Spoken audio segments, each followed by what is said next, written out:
ஆப்கி அதாலத்ல போஜ்புரி படங்களோட super star Ravi Kishan மேல போடப்பட்ட குற்றச்சாட்டு என்னன்னா, இவரு ரொம்பவே ஆணவமான ஒருத்தர். ரவி கிஷன் சார், இப்பெல்லாம் நீங்க ரொம்ப நல்ல விதமா பேசுறீங்க.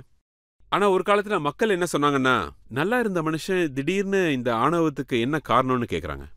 ஒரு ப்ரொடியூசர் என்கிட்ட சொல்லியிருக்காரு, உங்களோட கால்ஷீட் வாங்கணும்னா அதுக்குன்னு சில விஷயங்கள்லாம் பண்ணுமாமே. அது என்னன்னா, அவரு தினமும் பால்ல தான் குளிப்பாரு, அவரு ரொம்ப கம்ஃபர்டபுளா இருக்கிற மாதிரி எல்லா விஷயங்களையும் பண்ணணுமாமே. ஆமா, சரியாதான் சொல்லிருக்காங்க. ஆமா, நான் அப்படி இருந்திருக்கேன். நீங்க அப்படி பண்ணிட்டு இருந்தீங்களா? ஆமா. ஏன்னா நான் பால்ல தான் குளிப்பேன், ரொம்பவே கம்ஃபர்டா இருக்கணும்னு ஆசைப்படுவேன். அது உண்மைதான். நான் என்ன நினைச்சிட்டு இருந்தேன்னா, நான் ஒரு பெரிய ஆக்டர், இதெல்லாம் பண்ணிதான் ஆகணும்னு நான் நினைச்சேன். இது எதுக்காகனா, நீங்க திடீர்னு அல் பச்சினோவை பத்தி படிக்கிறீங்கன்னு வச்சுக்கோங்களேன். திடீர்னு ராபர்ட் டினிரோவோட படங்களை பார்க்க ஆரம்பிச்சேன். டைரக்டர்னா இப்படிதான் இருக்கணும், ஆக்ட்ரஸ்னா இதுதான் பண்ணணும். இதுல இருக்கிற இந்த ஆக்டர் மாதிரி நீங்க பண்ணலனா உங்களுக்குள்ள இருக்கிற விஷயத்துல ஆழமா இறங்கிடலாம். அமித் சார் கேமராவை இப்படியே பாத்துக்கிட்டு இருப்பாரு, நீங்களும் இப்படியே பண்ணுங்க. அல் பச்சினோவை பார்த்து நான் நிறையவே கத்துக்கிட்டேன். காட்ஃபாதரை கிட்டத்தட்ட எனக்கு 500 முறை காட்டிட்டாங்க. நான் ஒரு இந்திய நாட்டோட கலைஞன், வேற பிரீடான கலைஞன். நானும் ஒரு காலத்துல இந்த மாதிரி நாடகம்லாம் நிறையவே பண்ணிருக்கேன். இந்த மாதிரி இருந்தாதான் நமக்குன்னு ஒரு பேர் இருக்கும். உதாரணத்துக்கு ராஜ்குமார் சார் எடுத்துக்கிட்டீங்கன்னா, அவரோட ஒர்க்குக்கும் சோலுக்கும் வித்தியாசமான ஒரு பிரேக் எடுத்துப்பாரு. அவரோட காரோட கண்ணாடியை எடுத்துக்கிட்டு அவரு கையில வச்சுக்கிட்டு இருப்பாரு. ஒவ்வொரு ஆக்டரும் ஒவ்வொரு விதமா வித்தியாசமா இருப்பாங்க. அப்பனா நானும் சரி பால்ல குளிச்சுட்டு போலாம், அப்பதான் ஒரு சர்ச்சை ஏற்படும்னு நான் நினைச்சேன். அதனால கேங்ஸ் ஆஃப் வசேப்பூர்ல என்ன எடுக்கணும்னு நினைக்கும் போது 25 லிட்டர் பால்னா யாரு கொண்டு வருவான்னு விட்டுட்டாங்க. யார் அவரை குளிக்க வைக்கிறதுன்னு சொல்லி அந்த படமே எனக்கு வரல. அது எனக்கு நஷ்டம் தான். அதனால நான் அதெல்லாம் விட்டுட்டேன். இனிஷியலா நான் என்ன நினைச்சேன்னா, அப்பா பால் கடை வச்சிருந்ததுனால நீங்க அதுலதான் குளிப்பீங்கன்னு நினைச்சேன். இல்ல, அது ரஜத் சார். திடீர்னு நம்ம அதிர்ஷ்டத்தால நிறைய வேலைகள் கிடைக்குது. அதுவும் இல்லாம மும்பை ரொம்பவே மோசமான ஒரு இடம். அது உங்களை சொல்லப்போனா பைத்தியக்காரனாவே மாத்திடும், முழுசாவே பைத்தியமாக்கிடும். அதனால பல பேர் பைத்தியக்காரங்களாவே மாறிடுறாங்க. எல்லா இடத்துல இருந்தும் காசு வருது, நிறையவே ஃபேமும் கிடைக்குது. எங்க போனாலும் மக்கள் போட்டோ எடுத்துக்கிறாங்க. கொஞ்சம் திமிரும் ஏறதானே செய்யும். நான் இனிஷியல் ஸ்டேஜ்லயே சூப்பர் ஸ்டார் ஆயிட்டேன் சார். எனக்கு கெருக்கு பிடிச்ச மாதிரி ஆயிடுச்சு. நீங்க சொன்னதுல எந்த தப்பும் இல்ல, நீங்க சரியா தான் சொல்லிருக்கீங்க. ஆனா அதுக்கப்புறம் நான் ரொம்பவே நார்மல் ஆயிட்டேன். பிக் பாஸ் வீட்ல இருந்து வெளியே வரும்போது நான் ரொம்பவே நார்மல் ஆயிட்டேன். உங்களுக்கு பலமுறை சிக்னல் கொடுத்திருக்காரு. அப்ப நீங்க ஒரு தெலுங்கு பிலிம் ஷூட்டிங் பண்ணிட்டு இருந்தீங்க, உங்களோட எலும்புலாம் உடைஞ்சிருச்சு. ஆமா சார், நான் சுப்ரீம்னு ஒரு படம் பண்ணிட்டு இருந்தேன். ஷூட்டிங் நடக்கும்போது நான் ஃபைட் மாஸ்டர் கிட்ட கூட சொன்னேன். படத்துல நிறைய ஆக்ஷன் இருந்துச்சு. ஆக்சுவலி நான் ஆக்ஷன்ல ட்ரெயின்டான ஒரு ஆர்டிஸ்ட். அந்த ஜீப் கண்டிப்பா திரும்பிக்கும்னு நான் சொன்னேன். ஆனா என் பேச்ச கேட்கல, ஜீப்பும் விழுந்துருச்சு. அங்க ஜூனியர் ஃபைட்டர்ஸ் இருந்தாங்க, அவங்கள காப்பாத்துறதுக்காக என்னோட பாடி ரொம்ப ஃபிட்னு நினைச்சு அவங்கள காப்பாத்தலாம்னு நினைச்சேன். ஆனா ஜீப் என்ன கிராஷ் பண்ணிடுச்சு. இப்போட போனட் என் மேல இருந்துச்சு. என்னோட காலர் போன்ஸ் எல்லாமே உடஞ்சு போயிருந்துச்சு. என்னோட கை கால் எல்லாமே உடஞ்சிடுச்சு. என் கதையத்தோட முடிஞ்சிச்சுன்னு நினைச்சேன். இனி எப்படி நடிக்கிறதுன்னு யோசிச்சேன். நான் திரும்பவும் கடவுள், அப்புறம் சுனில் ஷெட்டி என்னோட ஃப்ரெண்ட், அவரு போன் பண்ணி சொன்னாரு, நீ ஸ்விம்மிங் பூலுக்கு போ, தண்ணியில இருந்தா ரிகவர் ஆயிடுவேன்னாரு. நான் தண்ணிலே இருந்தேன். 40 நாளுக்கு அப்புறம் ரிகவர் ஆகி வந்தேன். அதுக்கப்புறம் பால்ல குளிக்கிறத நிறுத்திட்டீங்களா என்ன? நிறுத்திட்டேன். ஆனா கடவுள் உங்களுக்கு பலமுறை சிக்னல் கொடுத்திருக்காரு. ஒரு முறை நீங்க ஷூட்டிங்ல இருந்தப்போ தண்ணியில மூழ்கி இருப்பீங்கன்னு கேள்விப்பட்டேன். ஆமா, நான் ஒரு படம் பண்ணிட்டு இருந்தேன், லக் அப்படின்னு. நான் சஞ்சய் தத் அப்புறம் இம்ரான் கான்லாம் இருந்தோம். கேப்டாங் சவுத் ஆப்பிரிக்கால இருந்தோம். ஷார்க்குங்க கூட தான் ஷூட்டிங்கு. தண்ணிக்குள்ளதான் எல்லாமே இருந்துச்சு. எனக்கு அந்த ஸ்கூபா டிரைவிங் ட்ரைனிங் எல்லாம் கொடுக்கல. ஏன்னா அப்ப நான் போஜ்பூரி ஷூட்டிங் பண்ண இந்தியாவுக்கு வந்துட்டேன். அதுக்கான ட்ரைனிங் எடுத்துக்காமே நான் போனேன். அன்னைக்கு ஷூட்டிங்ல தண்ணியில இறங்க வேண்டியதாயிடுச்சு. அதுக்கு மேல அந்த ஷார்க் மீனுங்க எல்லாம் சுத்திட்டு இருந்துச்சு. இந்த ஷார்க் மீன்களுக்கு சின்ன சின்ன மீன்களை போட்டுட்டீங்கன்னு வச்சுக்கோங்க, அது மனுஷன் கிட்ட எல்லாம் வராது. மனுஷனோட கறி சாப்பிட ரொம்ப ஹார்டா இருக்கும். அதனால அதுக்கு அதை சாப்பிடவே பிடிக்காது. மிருகங்களுக்கு நம்மள பிடிக்காது. நம்ம ரொம்ப அழகா இருக்கோன்ற ஆணவத்துல நம்ம எப்பவுமே இருக்கக்கூடாது. யாருக்கும் நம்மள சாப்பிட சுத்தமா பிடிக்காது. அதுவும் மிருகங்களுக்கு நம்மள பிடிக்கவே பிடிக்காது. நம்மள அடிச்சு போட்டு போயிடும், அவ்வளவுதான். அதனால அந்த ஷார்க் மீன்கள்லாம் சுத்திக்கிட்டு இருந்துச்சு. சின்ன சின்ன மீன்களா போட்டுக்கிட்டே இருந்தாங்க. நாங்க தண்ணிக்கு கீழே ஷூட் பண்ணிக்கிட்டு இருந்தோம். அண்டர் வாட்டர் கேமரால நாங்கெல்லாம் ஷூட் பண்ணிக்கிட்டு இருந்தோம். ஏன்னா நாங்களும் தெரியணும், மேல ஃபிஷ்ஷும் தெரியணும். பாத்தீங்கன்னா உங்களுக்கே தெரியும். பாத்தீங்களா, ராகவ் பிளைண்டா இருப்பான். யார் எதிர்த்தாலும் யோசிச்சு எதிர்க்கணும்.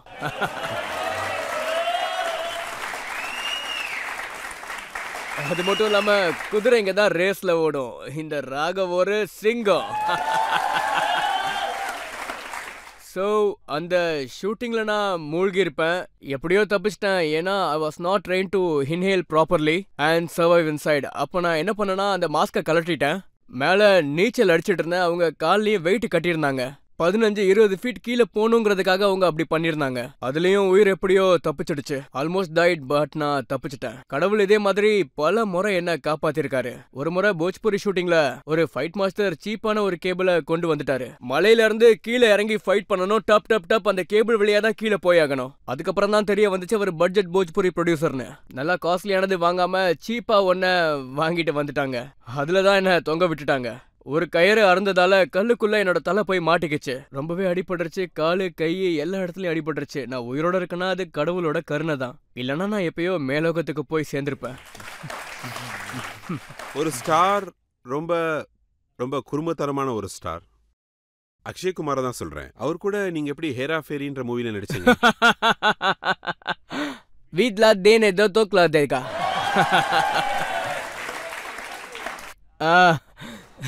இதான் வாழ்க்கை ரஜத் சார். வர சில படங்கள் நட்புக்காக பண்ணுவோம். சில படங்கள் கட்டாயத்துக்காக பண்ணுவோம். சில நேரங்களில் நம்ம எமோஷ்னலி மாட்டிப்போம். நான் எமோஷ்னலி பல இடங்கள்ல மாட்டியிருக்கேன். எமோஷ்னலி என்னை நிறைய ஆளுங்க ட்ராப் பண்ணியிருக்காங்க. எமோஷ்னலி என்னை சமாதானப்படுத்தி நிறைய படங்களை கட்டாயப்படுத்தி பண்ண வச்சிருக்காங்க. வேற வழி இல்லாம நானும் அதெல்லாம் பண்ணேன். பல பேர் சொன்னாங்க நீ இந்த படம் பண்ண வேண்டிய அவசியமே இல்லைன்னு. ஆனா அப்ப நான் எதுக்குன்னு தெரியல. எனக்கு கைட் பண்ணவும் யாரும் இல்லை. எனக்கு காட்ஃபாதரும் யாருமே இல்லை. எனக்கு புரிய வைக்கவும் இல்லை. எனக்கு சொல்லித்தரதுக்கும் யாருமே இல்லாமல் இருந்தாங்க. என்னென்ன படம் வந்துச்சோ அது எல்லாத்தையுமே நான் பண்ணேன். பெகர்ஸ் ஆர் நாட் சூசர்ஸ்ன்னு சொல்லுவாங்க. அதே கதை தான் சார் என்னோட வாழ்க்கையிலுமே நடந்துச்சு. இப்போ மனோஜ் திவாரியும் உங்க கூட மெம்பர் ஆஃப் பார்லிமெண்ட்ல இருக்காரு. 2 பேரும் ஒரே பார்ட்டில இருக்கீங்க. ஆனா ஒரு காலத்துல அவர் கூட போட்டி இருந்துச்சாமே. நாங்க 13 வருஷமா ஒருத்தருக்கு ஒருத்தர் போட்டியா இருந்தோம். 2 பேருமே காம்படிட்டர்ஸ். நாங்க 2 பேரும் ஒரே ஷோக்கெல்லாம் போகவே மாட்டோம். நாங்க 2 பேரும் அவரு அங்கிருந்து வராருன்னு தெரிஞ்சா நான் இங்கிருந்து கிளம்பிடுவேன். அவரும் அப்படிதான். பல வருஷமா நாங்க 2 பேரும் அப்படிதான் இருந்தோம். ஏன்னா அந்த நேரத்துல பாத்தீங்கன்னா ரொம்பவே வித்தியாசமான மக்கள் எல்லாருமே நம்ம கூட இருப்பாங்க. பெரிய ஆள் ஆகும்போது அவங்க எல்லாம் இருப்பாங்க. அப்ப பாத்தீங்கன்னா காதுகளும் ரொம்பவே பெருசாயிடும். நான் தனியா போற மனுஷன். அவர் அப்படி நினைச்சிட்டு இருந்தாரு. நான் அவர்கிட்ட சொல்லியிருந்தேன் சார் நீங்க ஒரு பாடகர், நான் ஒரு ட்ரெயின்ட் ஆக்டர்னு. 2 பேரும் எதுக்கு பகையோட இருக்கணும், சேர்ந்து இருக்கலாம்னு அவர்கிட்ட சொன்னேன். அவர் என்கிட்ட ஒரு முறை சொன்னாரு, ஒரு படத்துல அவரு எஸ்பியா நடிச்சாரு, ஒரு போலீஸ் ஆபீசரா. அதுல நீங்க திருடனா நடிச்சீங்களா? நீங்க எஸ்பி என்ன அடிக்க கூடாது, நான் தான் எஸ்பி அடிப்பேன்னு சொன்னீங்களா? சார் அத சொல்லணும்னா இதெல்லாம் நான் மறந்தே போயிட்டேன். பாத்தீங்கன்னா நான் அவரை ஒரு காம்படிட்டரா தான் பாத்துக்கிட்டு இருந்தேன். நான் எங்கேயும் இறங்கி போயிடக்கூடாதுன்னு என்னோட ஃபேன்ஸ் உறுதியா நினைச்சுக்கிட்டு இருந்தாங்க. நான் இன்னொரு ஹீரோ கிட்ட குனிய கூடாதுன்னு நினைச்சாங்க. சவுத்லயும் இப்படிதான் நடக்கும். எல்லாருக்கும் அவங்கவுங்க செட் ஆஃப் ஃபேன்ஸ் இருப்பாங்க. நான் நினைச்சது என்ன பிடிக்கிறதுக்கு அவரு என்னோட ஊருக்கு வந்திருக்காருன்னு அப்பதான் நான் சொன்னேன். அவரு என்னை பார்த்து தட்டி கிளம்புன்னு சொன்னாரு. அப்பதான் நான் கேட்டேன் என்ன விஷயம்னு சொல்லுங்கன்னு கேட்பேன். இது என்னோட ஊரு, புரியுதா? காஞ்சி போய் விழுற இலைக்கும், அதாவது மரத்துல இருந்து இலை விழும் இல்லையா, அதுக்கு கூட நான் யாருன்னு தெரியும். அந்த இலையும் விழட்டுமா வேணாமான்னு என்னை கேட்டுக்கிட்டு தான் விழும். என்னோட ஊர்ல இருக்க இலையும் என்கிட்ட அனுமதி கேட்டுட்டு தான் விழும். நான் அந்த மாதிரி ஒரு ஆளு. நீ என்ன அரெஸ்ட் பண்ண முடியாதுன்னு நான் சொன்னேன். ஏன்னா இது என்னோட ஊரு. இது வெறும் ஈகோ விஷயம் தான். இன்னைக்கு நாங்க 2 பேரும் சேர்ந்து இதை நினைச்சு சிரிச்சுக்கிட்டு இருப்போம். எங்க 2 பேருக்குள்ள நல்ல அன்பு இருக்கு. அண்ட் அதே மாதிரி தினேஷ் யாதவ் ஆசாமோட parliament member. So we are now we love each other. And சில நேரங்களில் பார்த்தீங்கன்னா நாங்கெல்லாம் ஒன்றா உட்காந்து இதை நினச்சி சிரிச்சுக்கிட்டு இருப்போம். நான் அங்கே இருக்க எல்லாரை விடவும் ரொம்ப பெரியவன். மக்கள்ல யாராவது கேள்வி கேட்கணும்னா இப்ப கேட்கலாம். Hello sir. ஹலோ சார், முதல் விஷயம் நீங்க ரொம்ப கியூட்டா இருக்கீங்க சார்.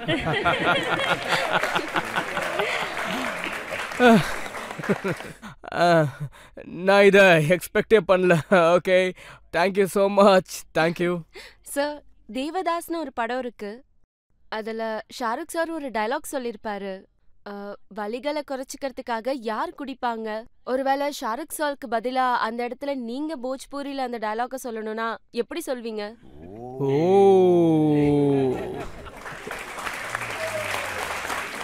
போஜ்பூரியில கேட்கணும்னு நினைக்கிறீங்களா? நான் இந்த பிராக்டிஸும் பண்ணவே இல்லையே. சரி, உங்களோட கோரிக்கைக்காக ரஜத் சாரும் இங்க இருக்காரு. ஸோ அவருக்காக கண்டிப்பா பண்ணியே ஆகணும். के कम बात के बुड़बक बर्दाश्त करे खातिर पियाला है।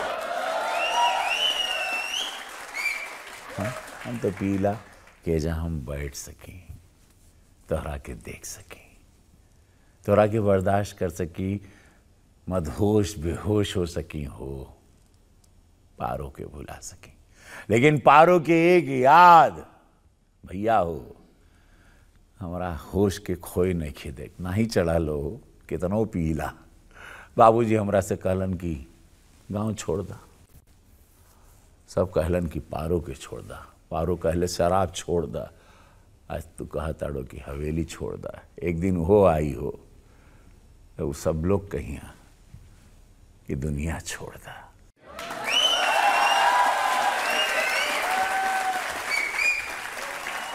நீங்க ஷாருக் கானோட டைலாக்க போஜ்புரியில சொல்றீங்க, அது உங்களுக்கு புரியவும் புரியுது. ஷாருக் கானுக்கும் போஜ்புரி தெரியும்.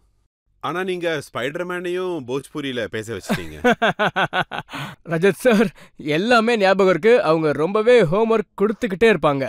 ஸ்பைடர்மேன் 2ல எனக்கு ஒரு கேரக்டர் கிடைச்சது. அந்த படமும் பாத்தீங்கன்னா ரொம்ப பெரிய ஹிட் ஆச்சு. உங்க எல்லாருக்கும் தெரிஞ்சிருக்கும்னு நினைக்கிறேன். And then universal studios they wanted me to speak in Bhojpuri. நீங்களே யோசிச்சு பாருங்க, ஸ்பைடர்மேன் வேர்ல்ட் ஃபேமஸான ஒரு விஷயம். பலாயிரம் கோடி ரூபாய் பிசினஸ் பண்ணிருக்கு. அவங்களே போஜ்பூரி கேட்டிருக்காங்க. ஏன்னா போஜ்பூரியோட புகழ் அவ்வளவு பரவி இருக்குன்னு சொல்லணும். அதுல ஒரு டைலாக் இருந்துச்சு, அதை நான் டப் பண்ணேன். இப்போ உங்க எல்லாரும் முன்னாடி சொல்றேன். ஏன்னா நான் அற்புதமான அதாலத்துல உட்காந்துருக்கேன், இந்த தேசம் என்ன பாத்துக்கிட்டு இருக்கு. அந்த டைலாக் என்னன்னா, सुन रहे हम ही माकड़ मानो, ढेर बोले ना और समाज के डरौले, तो इतना जान ले तेरा छाती पे चढ़ा पेटुआ दबा दे और अपन नाखून गड़ा दे तुरे गलिया में, जान ले दतिया से खून चूसा माकड़ माना हुई हम। கேட்டுவானா என்னன்னு யூனிவர்சல் காரங்களுக்கு தெரிய வாய்ப்பே கிடையாது. அது என்னமோ உண்மைதான். ஆனா அதனால நிறையவே காசு வந்துச்சு.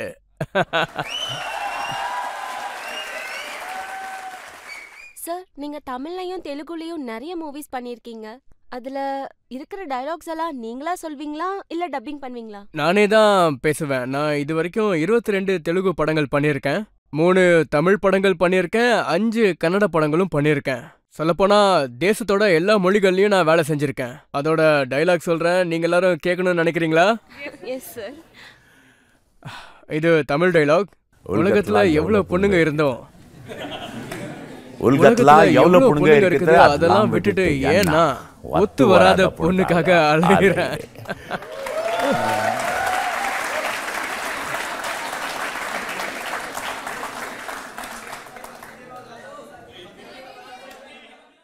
அவங்க நீங்க சொன்னதுக்கான அர்த்தம் என்னன்னு இதுக்கான அர்த்தம் என்னன்னா, இது ஒரு ரொமான்டிக்கான மீனிங்.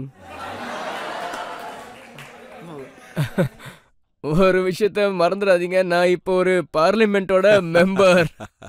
அந்த பதவிக்குன்னு ஒரு மரியாதை இருக்கு. அத நான் நீங்க சவுத் இந்தியன் படங்கள் பத்தி பேசுனீங்க, சவுத் இந்தியன் டைலாக்ஸ் கூட சொன்னீங்க. நீங்க எப்பயாச்சும் நாட்டு பாட்டுக்கு டான்ஸ் கூட பண்ணிருக்கீங்களா? ரஜத் சார், நான் 700 படங்கள்ல என்னதான் பண்ணல சொல்லுங்க.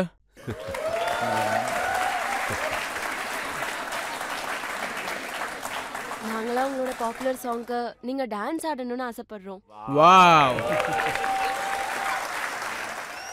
எனக்கு ஒரே ஒரு ரிக்வெஸ்ட் தான், கேர்ள்ஸ் எல்லாரும் வாங்க, எல்லா பொண்ணுங்களும் வந்து இங்க ஆடுங்க.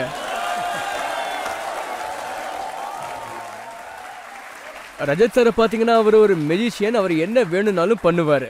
இன்னைக்கு ஒரு விஷயத்த நல்லா கவனிச்சா, அவர் கிருஷ்ணர் மாதிரி ஒரு சின்ன சிரிப்போட தன்னோட அன்பான சிரிப்பை வச்சு நம்ம கிட்ட எல்லா கேள்விகளையும் கேட்டுருவாரு.